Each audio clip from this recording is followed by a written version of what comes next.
ఇవాళ వరంగల్లో సీఎం రేవంత్ రెడ్డి పర్యటన. కాళోజీ కళాక్షేత్రం ప్రారంభించనున్న ముఖ్యమంత్రి. మహిళా శక్తి విజయోత్సవ సభకు సీఎం హాజరు.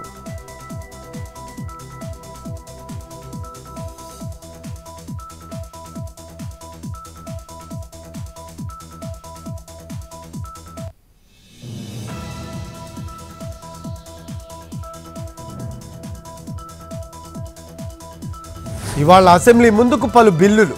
ఏపీ ఎక్సైజ్ చట్ట సవరణ బిల్లును ప్రవేశపెట్టనున్న ప్రభుత్వం. రుషికొండ భవనాల నిర్మాణంపై సభలో స్వల్పకాలిక చర్చ.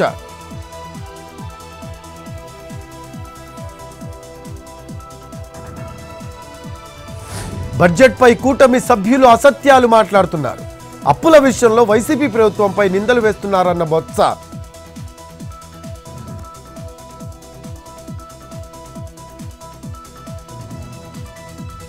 తూర్పుగోదావరి జిల్లా కొవ్వూరు వద్ద పోలీసుల తనిఖీలు.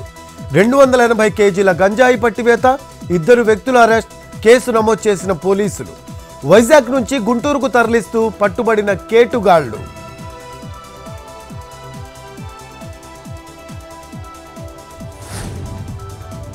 నంద్యాల జిల్లా మహానంది క్షేత్రంలో కార్తీక మాసోత్సవాలు. ఫేక్ టికెట్ల స్కామ్ వ్యవహారంలో ట్విస్ట్. కరెంటు పోవడం వల్ల సాంకేతిక లోపం తలెత్తింది అన్న ఈవో. ఎలాంటి స్కామ్ జరగలేదని అధికారుల వివరణ.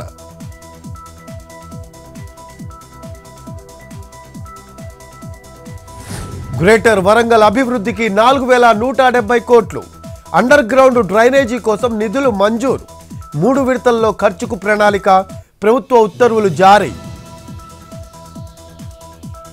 నంద్యాల శివారు ప్రాంతంలో అసాంఘిక కార్యకలాపాలు. ఇళ్లద్దెకు తీసుకొని బహిరంగంగా వ్యభిచారం చేయిస్తున్న నిర్వాహకులు. ఫిర్యాదు చేసినా పట్టించుకొని పోలీసులు. ఆందోళనకు దిగిన స్థానికులు. చీకటి పడితే ఎవ్వరూ ఇళ్లలో నుంచి బయటకు రాకుండా బెదిరింపులు.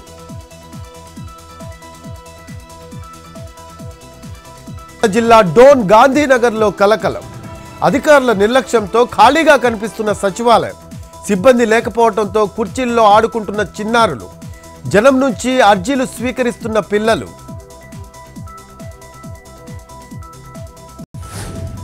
శ్రీశైలంలో ఘనంగా కార్తీక మాసోత్సవాలు. ఆలయ పుష్కరిణి వద్ద వేడుకగా లక్ష దీపోత్సవం. ఉత్సవమూర్తులు, పుష్కరిణికి దశహారతులు.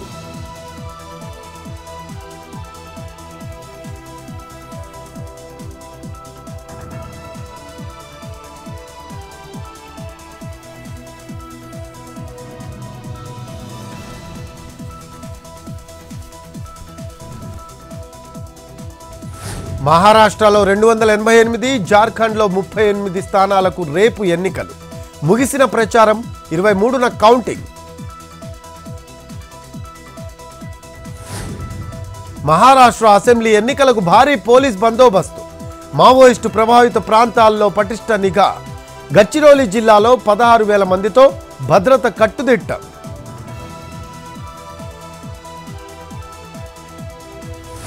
%50 రిజర్వేషన్ల పరిమితిని ఎత్తేస్తాం. కులగణనను పూర్తి చేస్తామన్న రాహుల్ గాంధీ.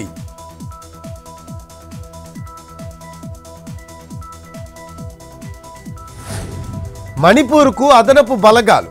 అమిత్ షా హై లెవెల్ మీటింగ్లో నిర్ణయం.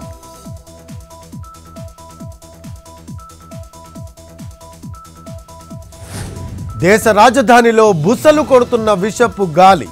ఉత్తరాదిని కమ్మేసిన పొగ మంచు. వాయు కాలుష్యాన్ని తగ్గించేందుకు ఢిల్లీ ప్రభుత్వం చర్యలు.